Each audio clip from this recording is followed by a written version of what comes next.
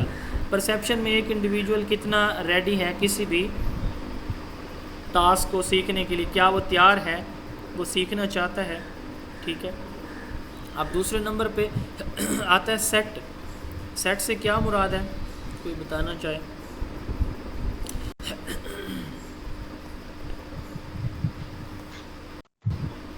جی، set کا مطلب ready ہونا. ریڈی ہونا. جیسے وہاں پہ ہم نے بات کی ہے نا ابھی، اٹینڈنگ اور دوسرے نمبر پہ ریسپونڈنگ کی بات کی ہے، تو یہ پہلے دونوں جو ہے اس سے سملر ہیں. یعنی جس طرح اس کا اٹینڈنگ ہے تو اس میں جو پرسیپشن ہے یہ اسی طرح ہی ہے، پرسیپشن کی طرح. ریڈی ہونا کیا ہے، ایک بچہ ایک ٹاسک کو سیکھنا چاہتا ہے. اچھا، دوسرے نمبر پہ پھر آتا ہے سیٹ. سیٹ سے کیا مراد ہے؟ سیٹ سے مراد ریڈی ہونا. جیسے وہاں پہ اٹینڈنگ ہے، ریسپونڈنگ ہے. ریسپونڈنگ میں بچہ ریڈی ہوتا ہے تو وہ ایکٹیولی اس میں شامل ہوتا ہے ٹیچنگ لرننگ میں، تو وہ ریسپونڈ کرتا ہے. تو یہ ریڈینس سمجھ لیں. سیٹ پرسیپشن، کیا بچہ تیار ہے، ولنگ ہے، ٹھیک ہے، کسی بھی ٹاسک کو سیکھنے کے لیے. ایگزامپل میں دیتا ہوں، ہم نے اپنے بچوں کو ڈائسیکشن سکھانی ہے. چلیں اس سے بھی ایک اور سادہ ایگزامپل میں دے دیتا ہوں کہ ہم نے اپنے بچوں کو سائیکلنگ سکھانی ہے. یہ ایک فزیکل ٹاسک ہے، یا کرکٹ سکھانی ہے. کوئی بھی ٹاسک آپ ایگزامپل لے سکتے ہیں. میں سائیکلنگ کی بات کر لیتا ہوں. آپ بچے سے پوچھتے ہیں آپ سائیکل سیکھنا چاہتے ہیں، ولنگ ہیں؟ ہاں جی چلیں آج سٹارٹ کریں. جی آج ہی سر کر دیں. تو آپ جو ہے یہ 2 سٹیپ ہو گئے. پرسیپشن، بچہ ولنگ ہے، دوسرے نمبر پہ ریڈی ہے. دین ہے گائیڈڈ ریسپانس. اب آپ کیا کرتے ہیں، آپ سائیکل پہ اس کو بٹھاتے ہیں اور وہ بچہ آہستہ آہستہ سے سائیکل موو کرتا ہے. یعنی گائیڈڈ ریسپانس. بچہ اکیلا کام نہیں کر سکتا فزیکل ٹاسک، لیکن آپ اس کو جب سپورٹ کر رہے ہیں تو وہ ٹاسک کمپلیٹ کر رہا ہے. اچھا، اس کے بعد چوتھے نمبر پہ آتا ہے میکانزم. اب جو آپ نے چیزیں اس کو بتائی یا سکھائی ہیں وہ آہستہ آہستہ اپنی اس کی ہیبٹس بنتی جا رہی ہیں. یعنی وہ ان کو آہستہ آہستہ سیکھتا جا رہا ہے اور وہ پرماننٹلی سیکھتا جا رہا ہے. یعنی ہیبٹس بننا یا پرماننٹلی سیکھتے جانا، یہ کہلاتا ہے mechanism. Ability to convert learned responses into habitual action. 5ویں نمبر پہ آتا ہے کمپلیکس اوورٹ ریسپانس. اب یہ جو اس نے آہستہ آہستہ چیزیں سیکھ لی ہیں، اب اس کی یہ سٹیج ہو چکی ہے کہ اب اگر آپ اس کو بچے کو کوئی ہیلپ نہ بھی کریں تو وہ اس ٹاسک کو مکمل ایکسپرٹیز کے ساتھ کمپلیکس رسپانس، کسی بھی کمپلیکس رسپانس کو، اوورٹ کا مطلب واضح، ٹھیک ہے، ظاہری، تو کوئی بھی کمپلیکس رسپانس جو ہے وہ بچہ اس کو دکھا سکتا ہے، شو کر سکتا ہے، اور ایکسپرٹلی، ٹھیک ہے، یعنی جیسے ایک اسکلفلی ایک ٹاسک کو پرفارم کیا جاتا ہے اس لیول کا۔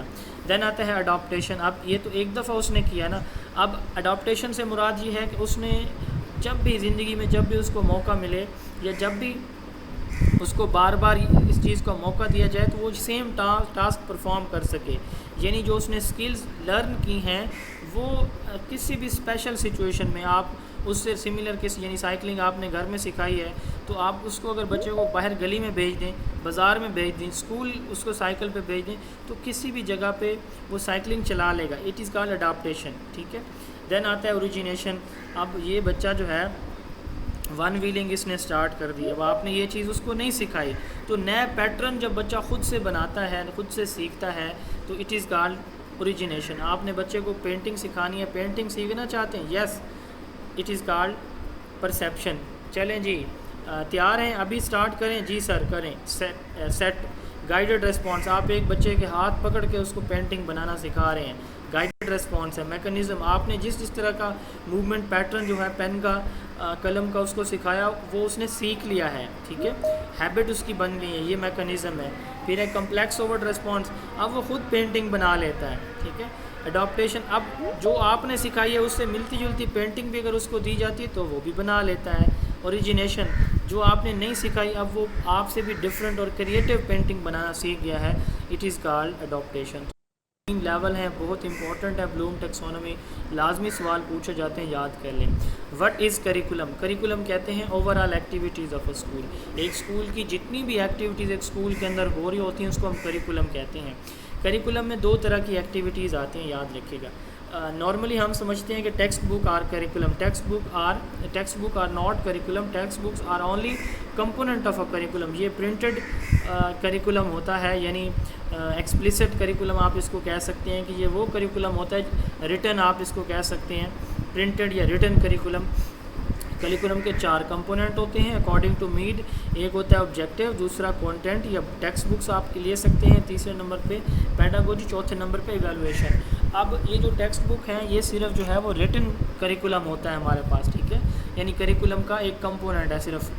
اب کریکولم کیا ہوتا ہے؟ کریکولم میں 2 طرح کی ایکٹیویٹیز آتی ہیں، ایک ہوتی ہیں کریکولر، دوسری ہوتی ہیں کو کریکولر۔ کو کریکولر کو پہلے ہم ایکسٹرا کریکولر ایکٹیویٹیز کہا کرتے تھے، آج کل ان کو کو کریکولر کہتے ہیں۔ جیسے ٹیچنگ ایڈز جو ہے، پرانا نام ان کا A V aids, audio visual aids, اب ان کو کلیکٹیولی ہم آڈیو ویژول ایڈز نہیں کہتے، ان کو کلیکٹیولی ہم ٹیچنگ ایڈز کہتے ہیں، ٹھیک ہے، یہ نام چینج ہوئے۔ اب جو کریکولم میں بتا رہا تھا کہ 2 طرح کی ایکٹیویٹیز ہوتی ہیں، کریکولر، دوسری کو کریکولر۔ کریکولر کون سی ہیں؟ وہ تمام ایکٹیویٹیز جیسے کلاس میں ٹیچر کا پڑھانا، ٹیچنگ، کلاس میں ٹیچر کا فیڈ بیک دینا، ٹھیک ہے، ریویو جسے ہم کہتے ہیں، کلاس میں ٹیچر کی اسیسمنٹ یا امتحان لینا، اینول ایگزام جو ہوتا ہے، ہوم ورک، اسائنمنٹس، یہ سارے کے ساری جو ہیں وہ کریکولر ایکٹیویٹیز ہیں جو ٹیچنگ لرننگ یا اسیسمنٹ سے ریلیٹڈ ہیں، بچے کے فیڈ بیک سے ریلیٹڈ ہیں، یہ ساری کی ساری کریکولر ایکٹیویٹیز ہیں۔ اب ان کے علاوہ اسکول میں مارننگ اسمبلی کا ہونا، اسکول میں سپورٹس، گیمز، فیسٹیول کا جو ہے وہ کلینلینس کا کمپٹیشن ہے، کوئی کلر ڈیز سیلیبریٹ ہو رہے ہیں، نیشنل ڈیز ہو رہے ہیں، اسلامک ڈیز سیلیبریٹ ہو رہے ہیں، کوئز شوز ہیں، لٹریری کمپٹیشن ہے، نعت اور تلاوت کے مقابلہ جاتے ہیں، پینٹنگ کے کمپٹیشن ہے، ایٹسیٹرا، ٹھیک ہے، یا کوئی ٹرپس وغیرہ ہو رہے ہیں، مارننگ اسمبلی ہو رہی ہے، یہ سارے کے سارے جو ہے وہ کریکولم ہوتے ہیں۔ لیکن کون سے؟ کو کریکولر ایکٹیویٹیز، کریکولم کی کو کریکولر۔ تو curricular plus cocurricular activities are called curriculum. All the organised activities of the school offered to the learners are known as curriculum۔ وہ تمام ایکٹیویٹیز جو اوور آل ایکٹیویٹیز کلیکٹیولی جو ہے وہ کیا کہلاتی ہیں؟ کریکولم کہلاتی ہیں۔ آپ بہت ہی اسمارٹ ڈیفینیشن اس کی یاد کرنا چاہیں تو آپ 3 لفظوں میں بتا سکتے ہیں، over all activities of a school is called curriculum, ٹھیک ہے۔ لیٹن ورڈ ہے کریئر، جس کا مطلب ہوتا ہے رن وے یا پاتھ، اس سے یہ ورڈ ڈرائیو کیے گئے۔ Have you listen about B F sir scanner?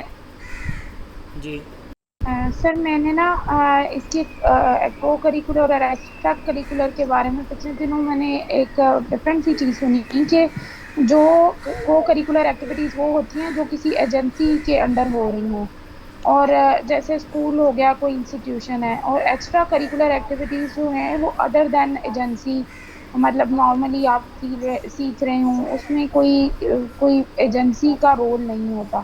تو نہیں مجھے اس چیز سے ذرا ایجنسی کا رول تو کنفیوژن ہوتا ہے. اب کریٹ ہو مارننگ گئی. اسمبلی آپ کی ہو رہی ہے تو وہ آپ کی اسکول ہی آرگنائز کر رہے ہیں نا. سر ایکسٹرا نہیں کریکولر ایکسٹرا اور کو کو آپ چھوڑیں، کریکولر آپ میں تو کریکولر ان اور کو کو سیم کریکولر ہی کی بات سمجھتی کریں. تھی. اسکول لیول پہ ایکسٹرنل ایجنسی کا کوئی رول نہیں ہوتا ایکسٹرا کریکولر اس میں ایکٹیویٹیز میں.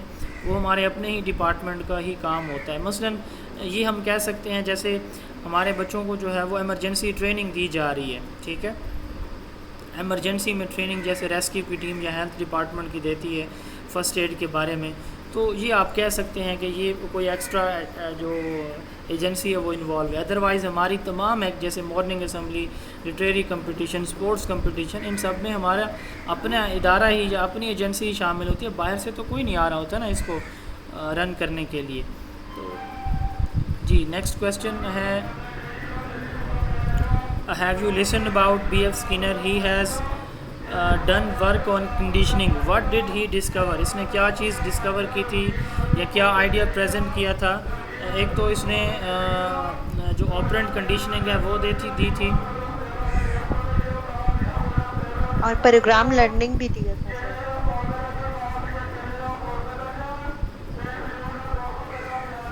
میں آج ویسے موسم اچھا تھا تو میں نے کہا چلیں باہر برآمدے میں بیٹھ جاتا ہوں، تو چاچا کیلے والا گزر جائے پھر میں بات کرتا ہوں.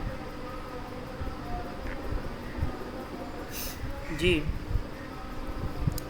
بی ایف اسکینر نے ایک تو آپرینٹ کنڈیشننگ دی تھی، ٹھیک ہے، اور ایک دوسرا اس نے پروگرام لرننگ انٹروڈیوس کروایا. جی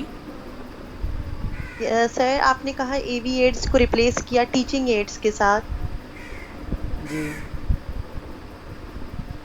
ورڈ جو اے وی ایڈز ہے نا یہ ریپلیس ہو چکا ہے ٹیچنگ ایڈ، اب ان کو کہا جاتا ہے. اچھا سر، ٹیچنگ ایڈ کو ہم لرننگ ریسورسز بھی کہہ سکتے ہیں یا بالکل یہ کہہ کچھ سکتے اور ہے؟ ہیں، ٹیچنگ ٹھیک ہے، لرننگ ریسورسز آپ کہہ سکتے ہیں. ٹھیک ہے سر، تھینک یو، بس یہی تھا. اس کو قائد پنجاب نا جی، قائد پنجاب اس کو مٹیریل یا ریسورس مٹیریل لکھتا ہے اپنے وہ جو لیسن پلان کے سٹیپس ہوتے ہیں نا، 8 سٹیپ ہیں قائد پنجاب کے لیسن پلان کے، بک میں موجود ہیں 3rd ایڈیشن میں. آپ کو جو سلائڈز بھیجی ہیں ان میں بھی موجود ہیں. تو اس میں 8 سٹیپس ہیں، گروپ میں بھیجی ہوئی ہیں سلائڈز ٹیچنگ پلس لرننگ والے چیپٹر میں. تو اس میں جو سٹیپ ہے نا دوسرا ہے آئی تھنک یا تیسرا، اس میں دوسرا ہے، اس میں ہے ریسورس مٹیریل. تو ریسورس مٹیریل سے مراد یہ ہے کہ جو کچھ آپ ٹیچر پڑھانے کے لیے بچے کو بہتر طریقے سے سمجھانے کے لیے یوز کرتا ہے وہ ریسورس مٹیریل ٹیچنگ ایڈز یا پھر اے وی ایڈز کہلاتی ہیں. پروگرام لرننگ اس نے انٹروڈیوس کروائی تھی. What is programme learning? آپ کے پاس واٹس ایپ ہے تو آپ یا آپ ایک ایپ انسٹال کرتے ہیں جس میں نا ٹیسٹ آپ دیتے ہیں فرض کریں. تو ابھی بھی کافی ساری ایپس اس وقت بھی اویلیبل ہیں جو کہ پی پی ایس سی کے ڈفرینٹ ٹیسٹ کے لیے یوز ہو رہی ہیں. اب آپ ایپ کو اوپن کرتے ہیں نا فرض کریں، اس میں لاگ ان ہو جاتے ہیں. لاگ ان ہونے کے بعد آپ سبجیکٹ سلیکٹ کرتے ہیں کہ آپ فلاسفی کا ٹیسٹ دینا چاہتے ہیں، سائیکالوجی کا. فرض کریں فلاسفی کا آپ ٹیسٹ دینا چاہتے ہیں، آپ فلاسفی کے اوپر کلک کرتے ہیں تو وہاں پہ آ جاتا ہے کہ یہ جو ٹیسٹ ہے اس کے 25 مارکس ہیں اور 25 منٹس ٹائم ہے. اب اس کے بعد سٹارٹ کا بٹن ملتا ہے، آپ سٹارٹ کے اوپر کلک کرتے ہیں، ٹھیک ہے. اب آپ کے پاس کویسچن نمبر 1 شو ہو جاتا ہے. اب آپ کویسچن نمبر 1 کو جو ہے وہ سالو نہیں کرتے، آپ کہتے ہیں کہ میں بعد میں اس کو سالو کروں گا اور آگے جانا چاہتے ہیں تو ایپ آپ کو ریسٹرکٹ کرتی ہے کہ نہیں پہلے اس کا جواب دیں، ٹھیک ہے. پھر آپ اس کا جواب دیتے ہیں. فرض کریں آپ کا جواب ٹھیک آ جاتا ہے تو نیچے جو ہے وہ کریکٹ کا وہ باکس جو ہے وہ گرین ہو کے اسکرین کے اوپر آ جائے گا کہ آپ کا جواب بالکل ٹھیک ہے. فرض کریں آپ کا جواب ہے غلط تو یہاں پہ جو ہے انکریکٹ کا جو ہے ریڈ باکس جو ہے وہ اسکرین کے اوپر ہائی لائٹ ہو کے آ جائے گا کہ آپ کا جواب غلط ہے. اب پھر آپ اگلی اسکرین پہ جانا چاہتے ہیں اگلے کویسچن پہ, تو ایپ آپ کو ریسٹرکٹ کرے گی کہ نہیں پہلے اس کا درست جواب بتائیں. تو ساتھ میں ایک چھوٹا سا لنک آپ کو دے دیا جاتا ہے کہ اس کا درست جواب دیکھنے کے لیے اس لنک کے اوپر آپ کلک کریں. یہ اس وقت شو ہوگا جب آپ کا جواب غلط ہو جاتا ہے. تو آپ اس لنک کے اوپر کلک کرتے ہیں, آپ وہاں اس جا کے پڑھتے ہیں کہ بھئی کریکولم کے 4 کمپوننٹ ہیں لیکن میں نے 3 سلیکٹ کیے تھے تو یہ 4 کمپوننٹ ہیں. اب دوبارہ آپ کو سوال اوپن ہوگا, آپ اس کے اوپر کلک کریں گے, پھر دین آپ نیکسٹ کویسچن کی طرف موو کریں گے. یہی ہوتا تھا پروگرام لرننگ میں. ایک سکرین یعنی یہ پروگرام یا جیسے سافٹ ویئر ہوتا ہے, ایک اپلیکیشن کے تھرو ٹیچنگ کرائی جاتی تھی. بچے کے سامنے ایک سوال ہوتا, وہ سوال کو دیکھتا, دیکھنے کے بعد اس سوال کا جو ہے وہ جواب کا انتخاب کرتا, پھر جب اس کو حل کر لیتا تو پھر اگلی سلائڈ پہ جاتا.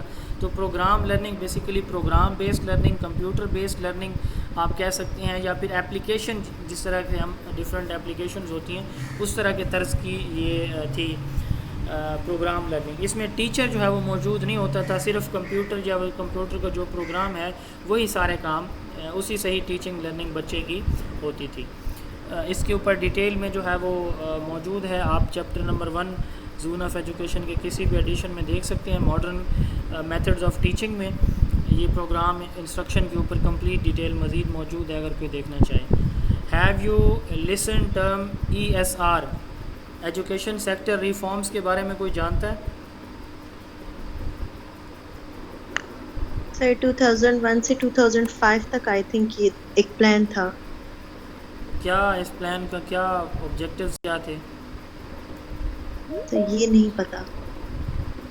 سر اس کا ایک آبجیکٹیو تھا یو پی اور سیکنڈری ایجوکیشن, اور اس کے علاوہ اڈلٹ لٹریسی اور ارلی چائلڈہڈ کے لیے اس کا کام تھا, اور اس کے علاوہ ہائر ایجوکیشن اور مین اسٹریمنگ مدرسہ سسٹم. ایجوکیشن سیکٹر ریفارم جو ہے 2001 سے 2005 تک اس وقت کے جو پریزیڈنٹ ہیں جنرل پرویز مشرف نے یہ پروگرام انٹروڈیوس کروایا تھا.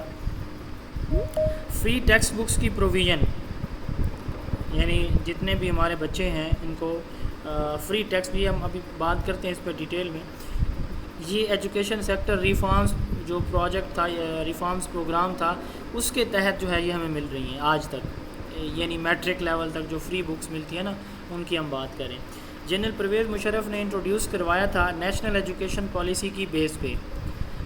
نیشنل ایجوکیشن پالیسی جو 1998 تھی, 1998 کی پالیسی, اس کی بیس پہ یہ سٹارٹ میں 2001 سے 2005 تک اس کا ڈیوریشن فائنل ہوا تھا, اور اس کے لیے ٹوٹل جو GDP ہے اس کی 4% ایلوکیشن فکس کی گئی تھی کہ ایجوکیشن, یہ فیڈرل گورنمنٹ کا پلان تھا چونکہ یہ مشرف صاحب اس وقت صدر تھے.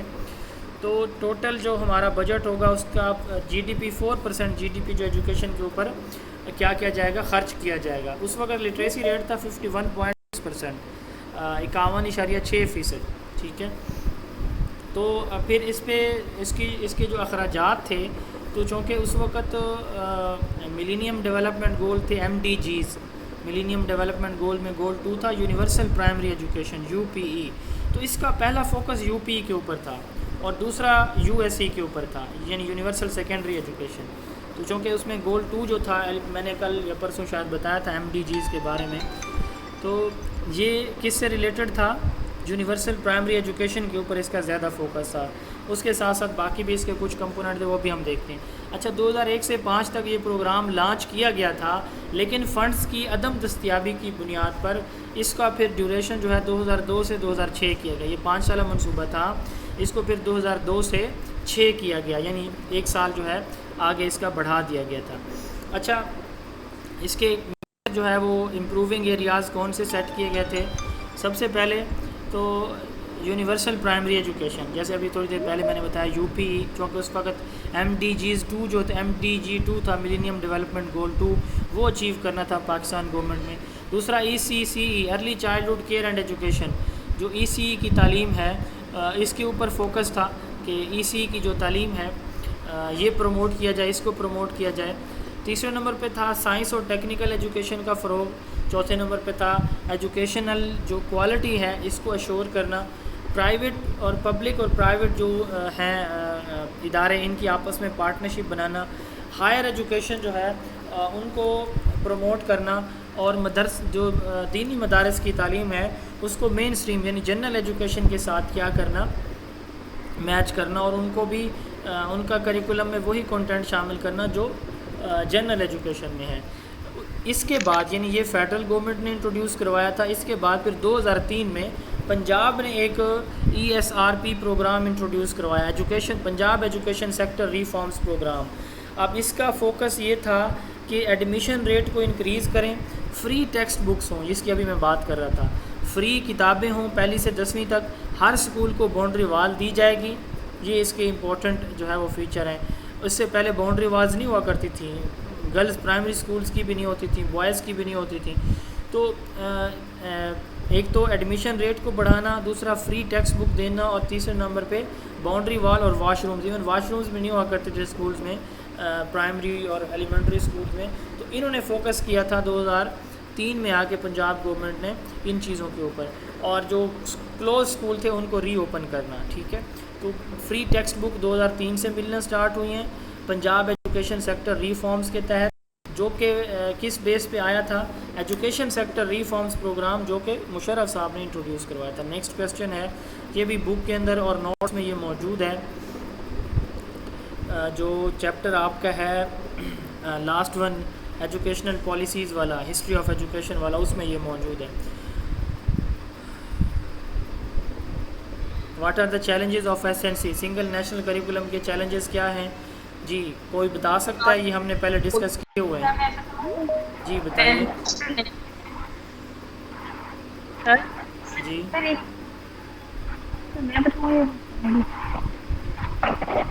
سر ایک چیلنج یہ ہے کہ سڈنلی انہوں نے جو ہمارا کورس ہے وہ میڈیم اس کا انگلش کر دیا ہے، جو پہلے ہم جو تھے وہ اردو فالو کر رہے تھے، حالانکہ آپ کی انگلش آواز میں نہیں آئے آ رہی، تھے۔ مجھے بالکل سمجھ نہیں آ رہی آپ کیا کہہ رہی ہیں، بالکل مجھے نہیں پتہ چل رہا۔ سر ابھی بھی آواز نہیں آ رہی؟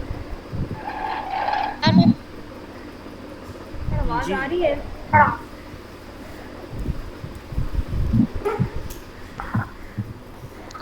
سر اب آواز آ رہی ہے؟ جی اب آ رہی ہے، آپ فرمائیے۔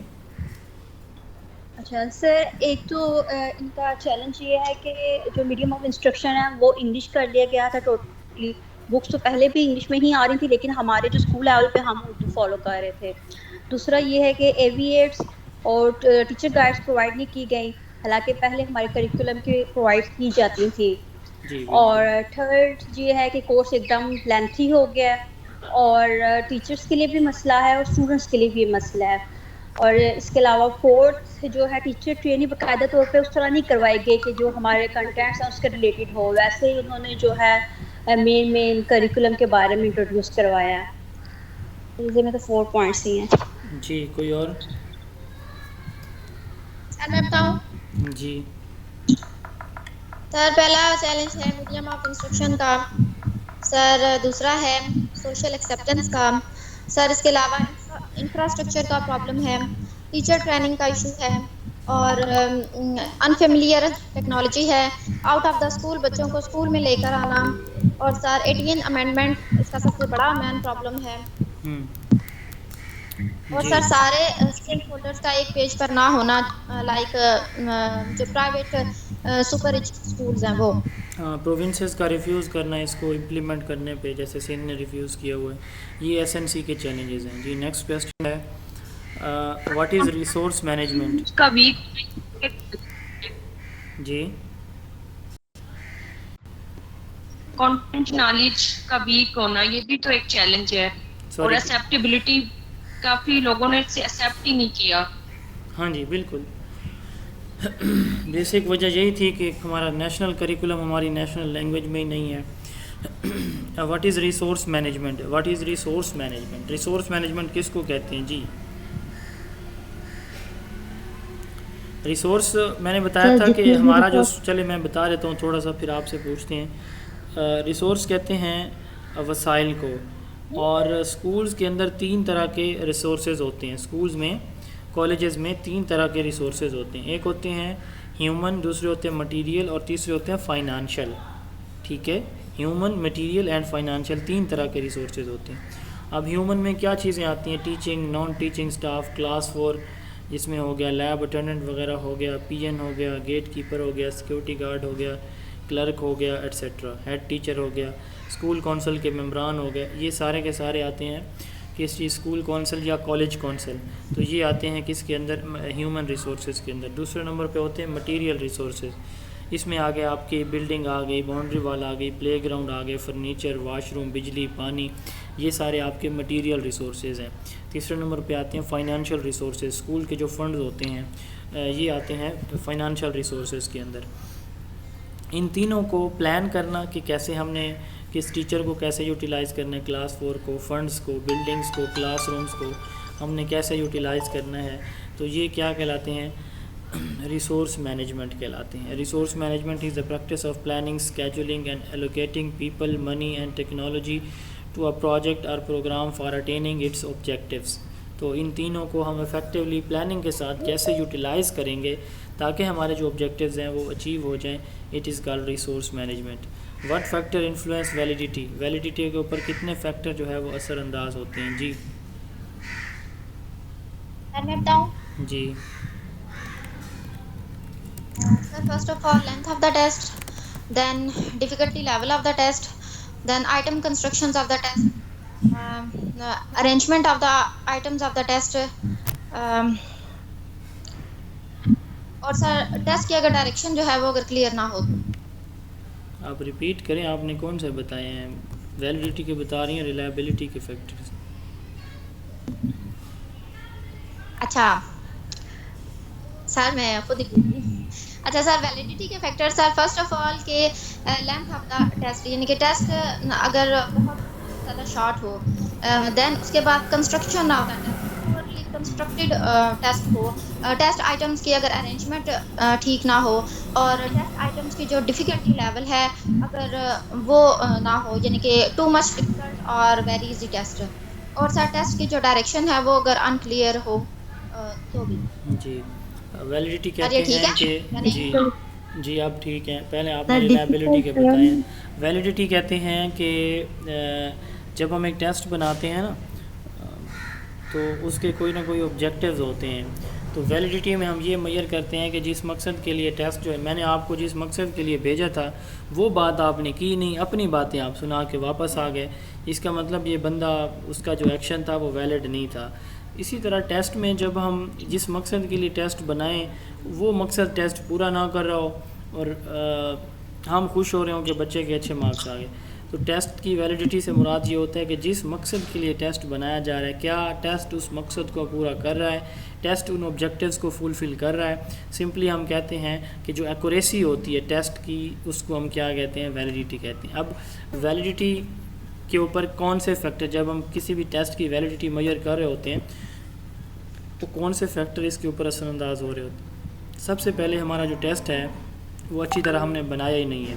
پورلی کنسٹرکٹیڈ ٹیسٹ آئٹمز ہیں، ہمارے ٹیسٹ کے جو سوالات ہیں، آئٹمز ہیں، وہ صحیح طرح سے بنے ہوئے نہیں. ٹیسٹ ہمارا بہت ہی شارٹ ہے یا بہت ہی لینتھی ہے، ٹھیک ہے، یعنی بہت ہی تھوڑا سا ٹیسٹ ہے یا بہت زیادہ ہے.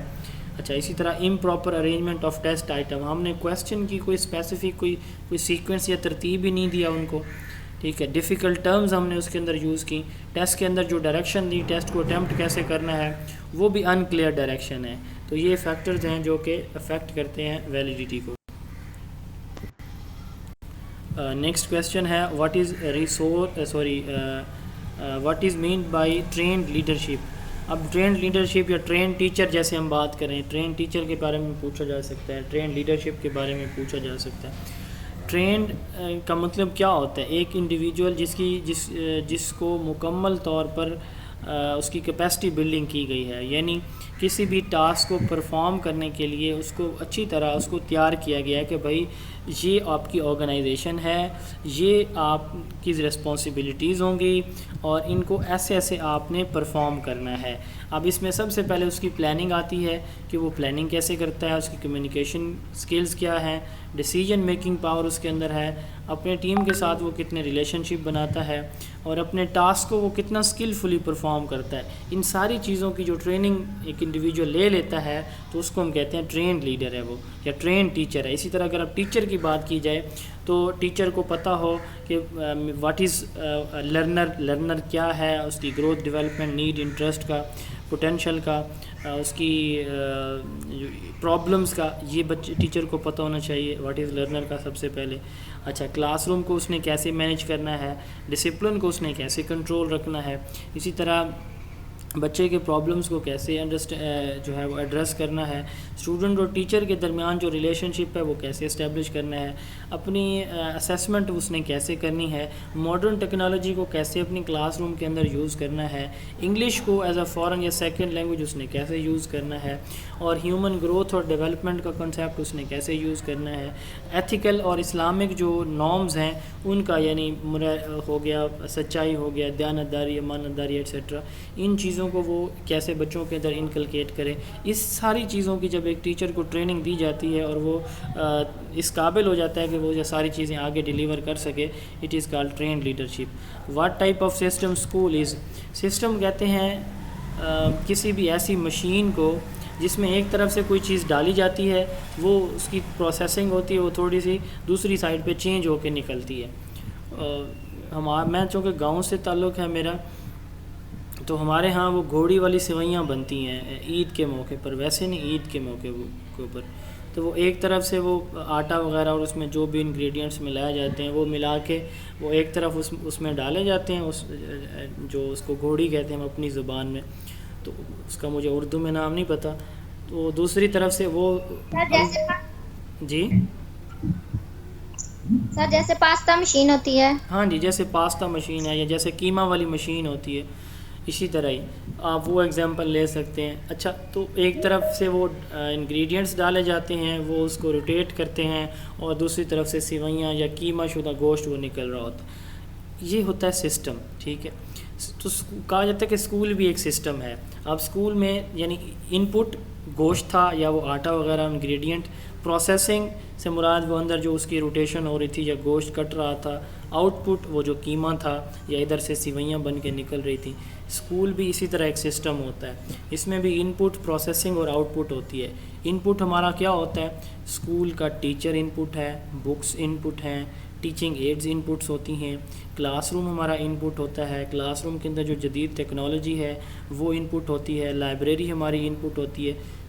بہت ہی آسان الفاظ میں کریکولر اور کو کریکولر ایکٹیویٹیز جتنی بھی ہیں وہ ساری ہماری جو ٹیچر کرا رہا ہوتا ہے. ٹھیک ہے، یہ ان پٹ ہوتے ہیں، یعنی ٹیچر کی ٹیچنگ ان پٹ ہے، اور اس ٹیچنگ کے لیے وہ جو کچھ یوز کرتا ہے اسکول کے اندر وہ ان پٹ ہے. اب پروسیسنگ ہے، یعنی یہ بچے آ گئے، ٹھیک ہے، بچے اسٹوڈنٹ آ گئے، اسٹوڈنٹ کو ان پٹ دے دی گئی. اب ان کی پروسیسنگ کیسے ہوگی؟ جو یہ ان پٹس ہیں سارے، اب ٹیچنگ کرنا، ایکٹیویٹیز کرانا، اسپورٹس اینڈ گیمز میں بچوں کو انوالو کرنا، یہ ساری پروسیسنگ ہے اس کی. پھر آؤٹ پٹ کیا ہے؟ بچے کی پرفارمنس ہے کہ ایک بچہ نے اس کے بیہیویئر میں کتنی تبدیلی آئی، اس نے کتنے مارکس لے لیے، اس بچے کے باہر آنے سے سوسائٹی میں کیا تبدیلی آئی، اس کی ایجوکیشن، تعلیم اور اس کی جو ڈیولپمنٹ یا میچورٹی سے معاشرے کو کتنا فائدہ ہوا. تو یہ آؤٹ پٹ ہوتی ہے. Organisation or system having 3 component, an organisation or system having 3 component, کوئی بھی آرگنائزیشن جو ہوتی ہے اس کے 3 کمپوننٹ ہوتے ہیں. Input, processing and output. Input of school or teacher, curriculum, infrastructure, labs, classroom, teaching aids, technology. And processing is method of teaching and learning and achievement of student is output. اب بچے کی جو learning ہے یا behaviour میں تبدیلی ہے یہ آؤٹ پٹ ہوتی ہے. جی نیکسٹ کویسچن ہے واٹ از ای کیو. یہاں پہ ہم 2 کویسچن لے لیں گے، آئی کیو اور ای کیو کو. آئی کیو شاید آگے موجود ہے، وہاں پہ ہم اس کو ڈسکس پھر نہیں کریں گے. ای کیو کس کو کہتے ہیں، کوئی بتا سکتا ہے؟ سر میں بتاؤں سر؟ جی بتائیے. سر میں بتاؤں؟ نہیں آپ نہ EQ بتائیں. سر جی بتائیے. سر EQ means emotional intelligence. سر ایک ہوتی ہے بچے کی ذہانت اور ایک ہوتی ہے بچے کے سر اوور آل ڈیولپمنٹ، مطلب اس کے مینر. آپ نے فرمایا E Q stand for emotional intelligence. Are you sure? ہاں جی، ایموشن. جی آپ بتائیے. Emotional quotient. Sir emotional quotient مین سر اسٹوڈنٹ کی اوور آل ڈیولپمنٹ، صرف اس کے مارکس نہیں سر، اس کی اوور آل ڈیولپمنٹ کہ اس کے کلاس میں رویہ کیسا ہے، اس کے ایموشنز کیا ہیں، وہ ایتھیکلی طور پہ ہم پورے اسٹوڈنٹ کو جو کور کرتے ہیں وہ اس کی ای کیو لیول ہوگا. جی ای کیو کی ڈیفینیشن کوئی بتا سکتے ہیں؟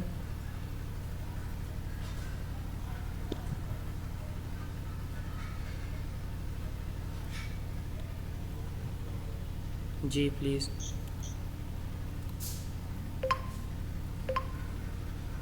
ای کیو کی کوئی ڈیفینیشن بتانا چاہے جی. اس کو ability of an individual emotional precise understand emotional quotient ہم کہتے ہیں کہ ایک انڈیویجول اپنی ایموشنز کو، ایک انڈیویجول کی جو ایموشنز ہیں ان کو وہ پرسیو یعنی لیتا کیسے ہے، انڈرسٹینڈ کیسے کرتا ہے، یوز کیسے کرتے ہیں اور ہینڈل کیسے کرتے ہیں. اپنی ایموشنز کو پرسیو کرنا، یوز کرنا، ہینڈل کرنا، یہ ایموشنل کوشنٹ کہلاتا ہے.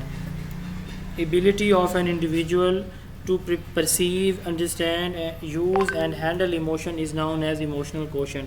ڈینیل گولمین نے یہ ٹرم انٹروڈیوس کروائی تھی. اس کے 4 لیولز ہوتے ہیں ایموشنل کوشنٹ کے. سب سے پہلے ہوتا ہے سیلف اویئرنیس. اچھا ایموشن کیا ہے کہ کوئی آپ کو گالی نکالتا ہے آپ کیا کرتے ہیں، کوئی آپ کو گفٹ بھیجتے ہیں آپ کیا کرتے ہیں، ٹھیک ہے. تو آپ کی جو ایموشنز ہیں آپ وہ کیسے کنٹرول، اپنے خوشی کا یا غمی کا اظہار، غصے کا اظہار کس سچویشن میں کس لیول کا آپ کرتے ہیں، یہ آپ کی ایموشنل کوشنٹ ہوتی ہے. اسی طرح انٹیلیجنس کوشنٹ آئی کیو آپ کا ہوتا ہے کہ آپ کے اندر پرابلم سالونگ سکلز کتنی زیادہ ہیں. انفیملیئر پرابلمس، ایک تو ہوتا ہے کہ نا ایک چیز سکھائی گئی ہے اس کو سالو کرنا تو ہر کسی کو آ جاتا ہے. انفیملیئر پرابلمس جو ہے ان کو سالو کرنے کی صلاحیت آپ کی جتنی زیادہ ہوتی ہے آپ کا آئی کیو اتنا زیادہ ہوتا ہے. ٹیچر کا 120 ہونا چاہیے، گاڈ گفٹڈ کا 140 پلس ہوتا ہے. اچھا اب اسی طرح ایموشنل کوشنٹ جو ہے یہ اس کے 4 لیول ہیں. سب سے پہلے سیلف اویئرنیس. سیلف اویئرنیس کس کو کہتے ہیں؟ سیلف اویئرنیس کہتے ہیں کہ میں اپنی ذات کے بارے جاننا کہ بھئی میں غم میں، کسی پریشانی میں کس طرح ریئیکٹ کرتا ہوں، خوشی میں سر کس آپ کی طرح آواز کرتا ہوں. کٹ رہی ہے بار بار. آواز کا ایشو باقی لوگوں کو ہے؟ جی سر کٹ رہی ہے. جی سر آپ کی آواز کٹ رہی ہے. اچھا چلیں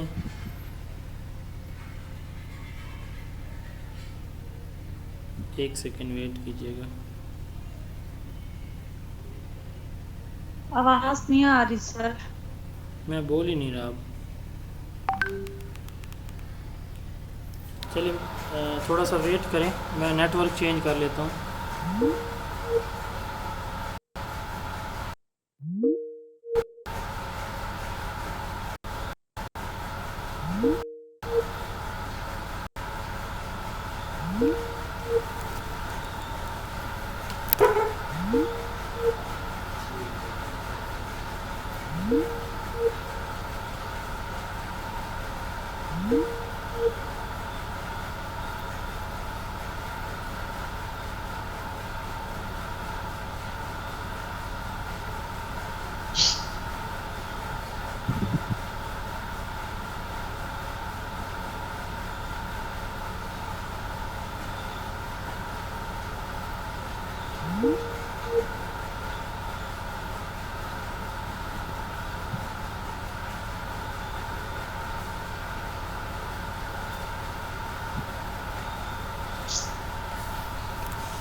جی اب آواز آ رہی ہے؟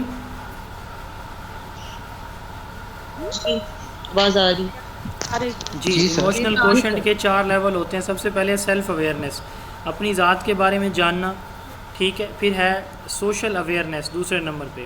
سوشل اویئرنیس سے مراد کیا ہوتا ہے، سیلف اویئرنیس اور سیلف مینجمنٹ، یعنی اپنی ذات کے بارے میں جاننا کہ میں کس طرح سے بیہیو کرتا ہوں دوسروں کے ساتھ اچھے یا برے وقت میں. پھر ہے سیلف مینجمنٹ، اپنے ان جذبات کو کنٹرول کرنے کی کوشش کرنا. دین ہے سوشل اویئرنیس، لوگ کس طرح کی چیزوں کو پسند کرتے ہیں، لائکنگ یا ڈس لائکنگ ہماری سوسائٹی کمیونٹی کی کیا ہے، اس کا نالج ہونا.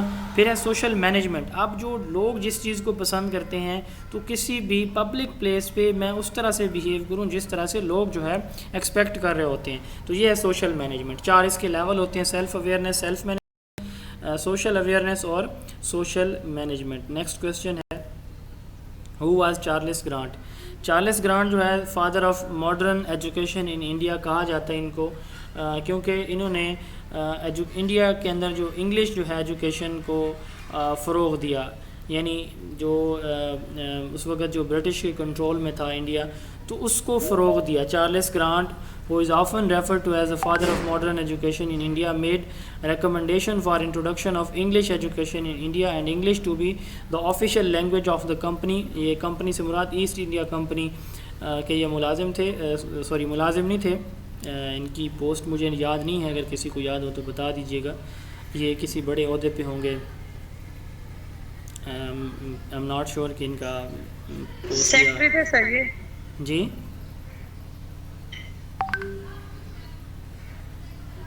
سر یہ chairman. Sorry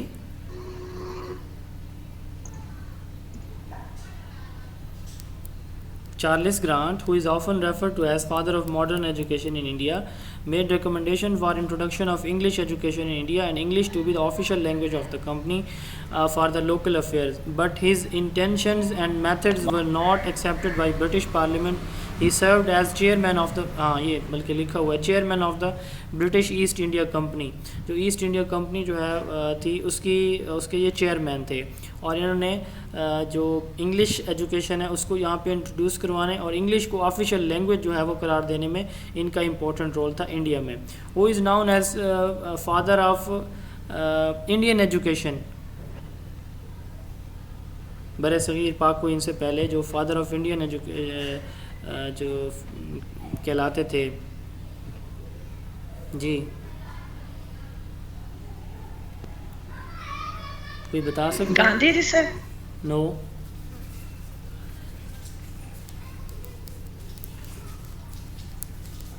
Indian lord education Macaulay. Indian جی لارڈ میکالے کس نے بتایا؟ اس لارڈ میکالے کی رپورٹ کو کیا کہا جاتا ہے؟ Macaulay report. Magna Carta of Indian education. اچھا انڈین ایجوکیشن کمیشن جو رپورٹ ہے یہ کس نے دی تھی؟ کون تھے اس کے چیئرمین؟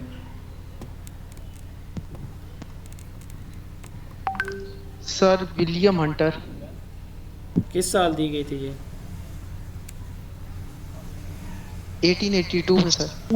سر اچھا پاکستان کی کون سی policy میگنا Carta of Pakistan education کہلاتی ہے؟ 1959 Woods Dispatch 1954.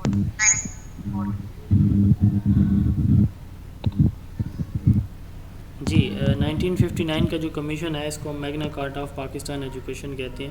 Who was lord Macaulay? Lord Macaulay کون تھے؟ جی sir governor general British East India Company. ان کا کیا رول ہے انڈین ایجوکیشن میں؟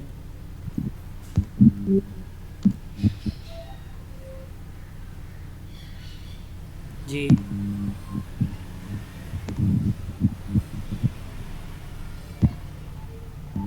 سر لارڈ میکالے کو ماڈرن انڈین ایجوکیشن بھی کہتے ہیں کہ ایک تو انہوں نے سائنس اور میتھمیٹکس کو ماڈرن ایجوکیشن کا نام دیا، اور سنسکرت. اچھا کسی نے لارڈ میکالے رپورٹ کا نام لیا ابھی تھوڑی دیر پہلے کہ ان کو انڈین ایجوکیشن ایکٹ میگنا کارٹا کہا جاتا ہے. ووڈ ڈسپیچ کو کہا جاتا ہے میگنا Carta of Indian education. میکالے report کو نہیں کہا جاتا. جی سر میں نے کہا جی بینٹک ریزولیشن بھی لارڈ میکالے رپورٹ کو کہا جاتا ہے. لارڈ ولیم بینٹک جو گورنر تھے ایسٹ انڈیا کمپنی کے، انہوں نے اس رپورٹ کو جو لارڈ میکالے نے دی تھی اس کو اپروو کیا تھا 1835 میں. لارڈ میکالے رپورٹ کا جو آبجیکٹیوز تھے وہ یہ تھا کہ ویسٹرن جو ایجوکیشن ہے یا نالج ہے، سائنٹیفک نالج اور انگلش لٹریچر، اس کو پروموٹ کرنا اور ویسٹرن اسکالر جو ہے وہ پروڈیوس کرنا انڈیا کے اندر. اس کا میڈیم آف انسٹرکشن جو ہے وہ انگلش تھا. لارڈ میکالے نے کہا کہ ایک سنگل شیلف جو ہے یورپین لائبریری کی، ایک شیلف پوری جو ویسٹرن یعنی انڈیا اور عربیہ کی جو نیٹو لٹریچر ہے تو اس سے زیادہ اس کی ورتھ ہے ایک شیلف کی جو یورپین لائبریری کا ہے. تو انہوں نے رپورٹ دی تھی 1835 کو، جس کو انگلش ایجوکیشن ایکٹ کہا جاتا ہے۔ ووڈ جو ڈسپیچ ہے میگنا کارٹا آف انڈین ایجوکیشن اس کو کہا جاتا ہے، یا کارنر سٹون آف ایجوکیشن بھی کہا جاتا ہے۔ اسی طرح پاکستان کا 1959 کا کمیشن بھی Magna Carta of Pakistan education کہا جاتا ہے۔ How you suggest for improving literacy کو اس سے پہلے ہے what is inductive and deductive knowledge. جی، وہ نالج جو ایگزامپل سے ہم ڈرا کرتے ہیں اس کو ہم انڈکٹیو نالج کہتے ہیں۔ وہ نالج جو کسی رول جنرل پرنسپل سے ہم ڈرا کرتے ہیں اس کو ڈیڈکٹیو نالج کہا جاتا ہے۔ جی سر میں پوچھنا چاہتی ہوں میگنا کارٹا آف ایجوکیشن سر کس کو کہتے ہیں، لارڈ میکالے کو یا ووڈ ڈسپیچ کو؟ جی ٹھیک ہے، تھینک یو۔ ووڈ ڈسپیچ اور 1959 کمیشن پاکستان کا۔ تو انڈکٹیو نالج، انڈکٹیو کیا ہوتا ہے؟ پہلے ایگزامپل دینا، پھر جو ہے بات سمجھانا، یہ میتھڈ کی میں بات کر رہا ہوں جو ہم نے پہلے پڑھا ہوا ہے۔ اسی طرح ڈیڈکٹیو میتھڈ کیا ہوتا ہے؟ پہلے سارا ٹاپک پڑھا دینا، پھر اس کی ایگزامپل اینڈ پہ دینا۔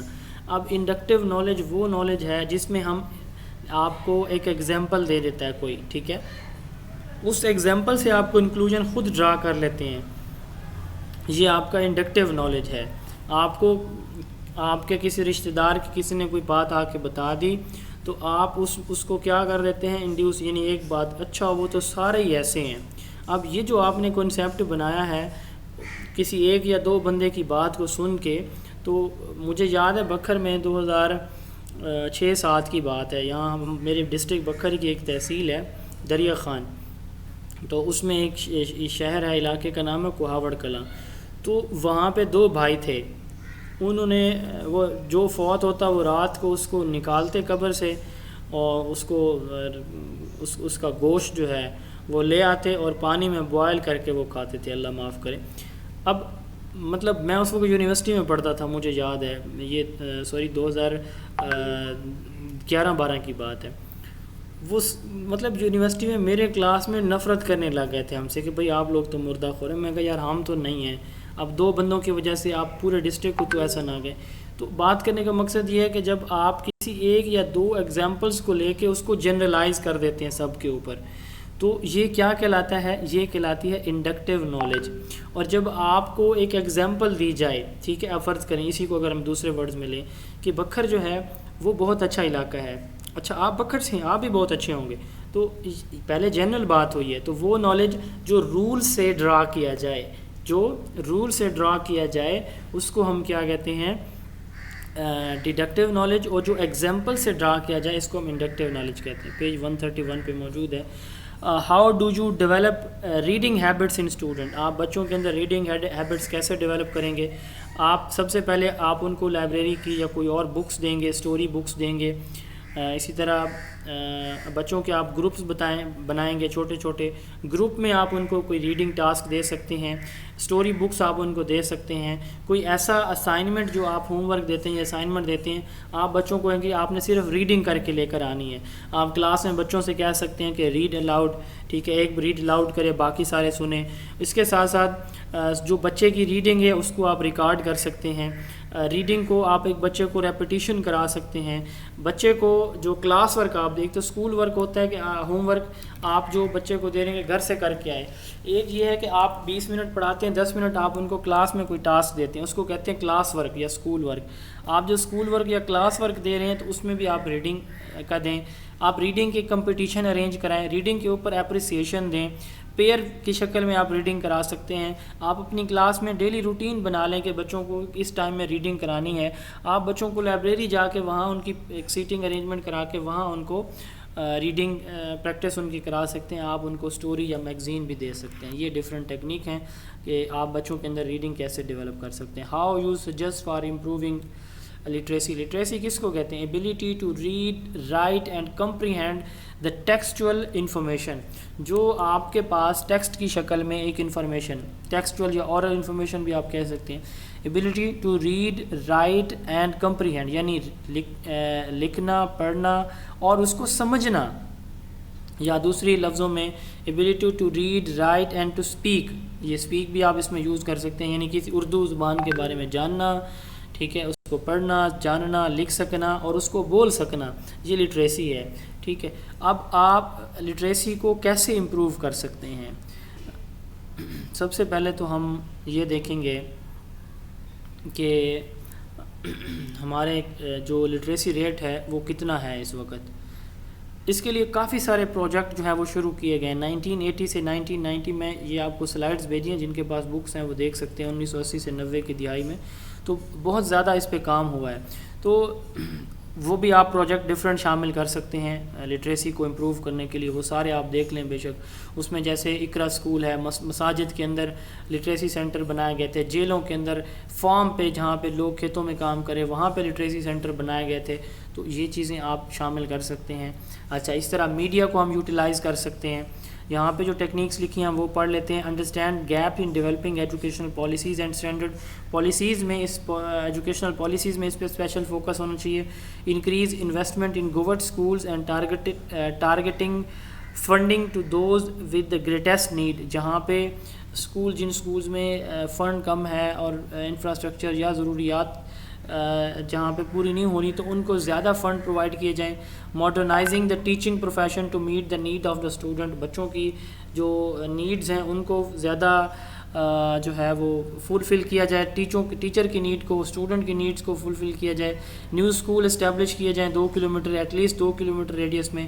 کارپورل پنشمنٹ نہ ہو. فائنانشیل اسسٹنس کی جائے بچوں کی. اسکول کا انفراسٹرکچر امپروو کیا جائے. پیرنٹس کے ساتھ کانٹیکٹ کیا جائے. ڈفرینٹ میڈیا سورسز سے اویئرنیس دی جائے اور اسکول کونسل کو موبلائز کیا جائے. What is literacy and information literacy? جی کوئی ڈفرینس بتانا چاہے انفارمیشن لٹریسی کا؟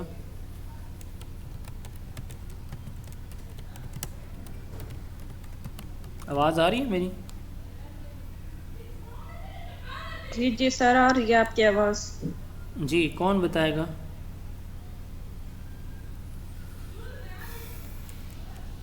اچھا، لٹریسی ابھی میں نے بتایا. Ability to read and write. UNESCO نے جو ایجوکیشن اس کی ڈیفینیشن دی ہے نا لٹریسی کی، united nation education science and cultural organisation, انہوں نے کہا کہ literacy is ability to identify, understand, interpret, create, communicate, compute using printed and written material associated with varying context. Management کے چیپٹر میں role and responsibilities of head teacher سے پہلے یہ topic آپ کو ملے گا لٹریسی والا. لٹریسی کس کو کہتے ہیں؟ یہ سمپل وے میں ability to read, write and to speak بھی آپ کہہ سکتے ہیں، یہ 3 ورڈز. اور یونیسکو نے جو ڈیفائن کیا، یونیسکو نے کہا کہ literacy is ability to identify, یعنی کسی بھی ٹیکسچوئل کو، ریٹن مٹیریل کو آئیڈینٹیفائی، انڈرسٹینڈ، پہلے اس کو دیکھے، پھر سمجھے، انڈرسٹینڈ کرے، پھر انٹرپریٹ، اس کو اپنے الفاظ میں بیان کر سکے، کریٹ، اس سے ریلیٹڈ کوئی نئی گفتگو کر سکے، کمیونیکیٹ، اچھے وے میں اس کو دوسروں تک پہنچا سکے، کمپیوٹ یعنی کوئی جو ایڈیشن سبٹیکشن سے ریلیٹڈ ہے، حساب کتاب سے، میتھمیٹکس سے کمپیوٹیشن بھی کر سکے. کس چیز کو؟ Using printed and written material associated with varying context. جو ڈفرینٹ اس کے پاس ریٹن یا پرنٹڈ مٹیریل ہے اس کو دیکھ کے. تو یہ اکارڈنگ ٹو یونیسکو لٹریسی کی ڈیفینیشن ہے. اچھا، واٹ از انفارمیشن لٹریسی؟ مجھے فرض کریں یہ جی sir information literacy knowledge of computer بھی ہو other than reading and writing. جی میں بتا رہا ہوں. اچھا، آپ لوگوں کے جو کویسچن ہونا، ایک گزارش ہے میری آپ سے کہ آپ لوگوں کے جو کویسچن ہو آپ ادھر آن لائن سیشن میں پوچھ لیا کریں. اب میرے لیے تھوڑا سا مشکل ہو رہا ہے پچھلے 3-4 دن سے، اور میں آپ کو ٹائملی رسپونڈ بھی نہیں کر پاتا. ہر اسٹوڈنٹ کے ساتھ آپ لوگوں کو مسئلہ ہوتا ہے، مجھے اچھا بھی نہیں لگتا کہ میں آپ کے کسی بھی میسج کو اگنور کروں. اچھا، جب گروپ میں ایک چیز ڈسکس ہو رہی ہوتی ہے تو کائنڈلی یہاں پہ آپ پوچھا کریں، باقی سب کا بھی فائدہ ہو جائے گا، آپ کا بھی. کلاس کے بعد میں منع نہیں کر رہا آپ کو، اگر آپ کو سمجھ نہیں آتی آپ بالکل پوچھیں، آپ کا حق ہے، میرا فرض ہے بتانا. لیکن کوشش میں یہ ریکویسٹ کر رہا ہوں کہ کوشش یہ کریں کہ کلاس میں ہی پوچھیں. اب بعد میں میرے لیے ایشو یہ ہے، فرض کریں کہ 10 اسٹوڈنٹ مجھے 5-5 10-10 سوال کریں، ٹھیک ہے. اب ہر اسٹوڈنٹ کو انڈیویجولی اس طرح سے رسپونڈ کرنا، پھر ہر کویسچن کے لیے اس پہ مجھے ٹائم بھی لگ جاتا ہے، اور دوسرا یہ ہے کہ میں پھر ٹائملی رسپانس بھی نہیں کر پاتا. ٹھیک ہے، کبھی کبھار تو میں ان کو کہہ دیتا ہوں کہ میں اس ٹائم تک آپ کو رسپانس کروں گا فری ہو کے. تو بات کرنے کا مقصد یہ ہے کہ کوشش یہ کریں کہ آپ کلاس میں مجھ سے پوچھ لیں. Information literacy, ability to recognise when information is needed. سب سے پہلے انفارمیشن مجھے کب چاہیے. Ability to locate, evaluate and use effectively the needed information. مثلا جیسے میں مثال دیتا ہوں کہ مجھے نہیں پتہ ورچوئل ایجوکیشن کیا ہوتی ہے، اب میں اس کے لیے کوئی کتاب دیکھتا ہوں. ٹھیک ہے، مجھے کیا انفارمیشن چاہیے، سب سے پہلا یہ پوائنٹ ہے انفارمیشن لٹریسی کا. اب دوسرے نمبر پہ میں یہ دیکھتا ہوں کہ یہ مجھے کہاں سے ملے گی، کسی بک سے، انٹرنیٹ سے، ویکیپیڈیا سے ایٹسیٹرا. میں اس کو لوکیٹ کرتا ہوں، فائنڈ آؤٹ کرتا ہوں. فائنڈ آؤٹ کرنے کے بعد اب مجھے 2-3 جگہ پہ انفارمیشن لٹریسی کی ڈیفینیشن یا ورچوئل لرننگ کی ڈیفینیشن ملتی ہے، تو میں ان میں سے ایویلویٹ کرتا ہوں کہ یہ والی زیادہ اچھی ہے، یہ میں یوز کر لیتا ہوں. ٹھیک ہے، اب یہ 4 باتیں ہیں اس میں انفارمیشن لٹریسی میں. کب انفارمیشن چاہیے، کہاں سے ملے گی، کون سی اچھی ہے، کس کو میں نے یوز کرنا ہے. ٹھیک ہے، یعنی سب سے پہلے ability to recognise when information is needed, ability to locate. Third number پہ evaluate and use effectively the needed information is known as information literacy. Next ہے explain parametric test and non parametric test. کوئی بتا سکتا ہے ان دونوں کا difference? Sir parametric systematic test and non parametric. جی non parametric. Sir non parametric test basically distribution free test ہوتے ہیں.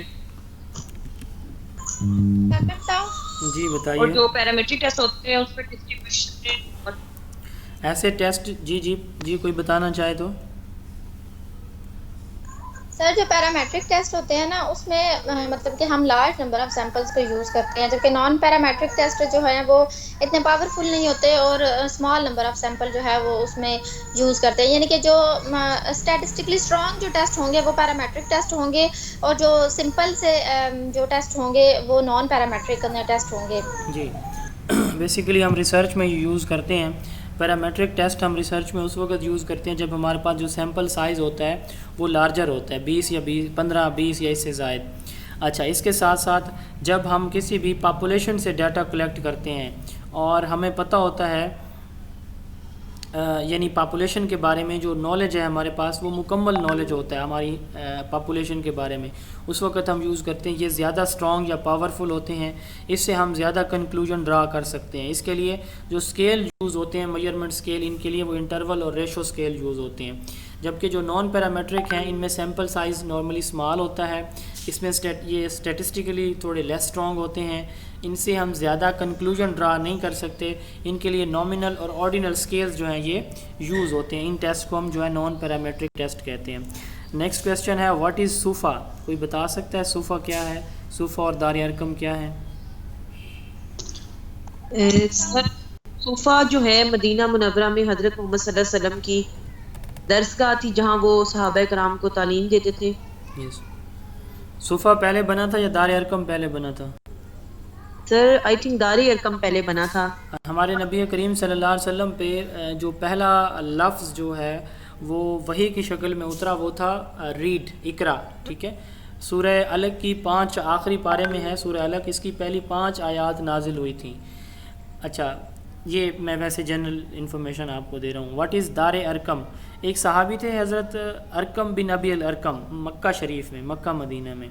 تو ان کے گھر میں پہلا اسلامک جو اسکول اسٹیبلش ہوا تھا، پہلا اسلامک اسکول جو ہے وہ دار ارقم کہلاتا ہے. یہ دونوں کویسچن میں ایڈریس کر رہا ہوں at a time. First formal educational institute established at حضرت ارقم بن ابی الارقم ہاؤس، اس کو یہ مکہ مدینہ میں ہوا تھا، اس کا نام تھا دار ارقم.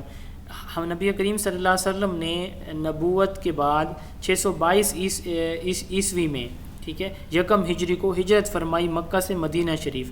تو مدینہ شریف میں مسجد نبوی کا ایک اپارٹمنٹ یا چبوترا تھا جس کے نیچے صحابہ کرام رہتے تھے. وہ صحابہ جو مکہ سے مدینہ ہجرت کر کے آئے، اکثریت کے آگے انہوں نے رشتہ دار کوئی تھے پہلے سے، کسی نے اڈاپٹ کر لیا کسی کو، تو جو باقی رہ گئے 70 کے قریب یا اس سے زیادہ تھے. کچھ بکس میں اور بھی زیادہ ہے، مجھے فگر کنفرم نہیں ہے.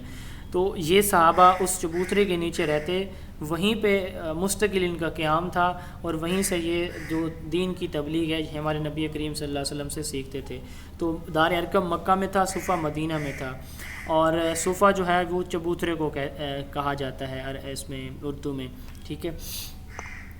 یہ جو صحابہ تھے یہ چونکہ پرماننٹ وہاں پہ ریزیڈنٹ تھے، تو اس لیے اس کو فرسٹ اسلامک ریزیڈنٹ یونیورسٹی بھی کہا جاتا ہے صفا کو. جی یہ آج کے کویسچن تھے. اذان ہو جائے تھوڑا سا ویٹ کیجیے گا، میں 2 منٹ بات کرنی ہے، پھر اس کے بعد کلاس اینڈ کریں گے.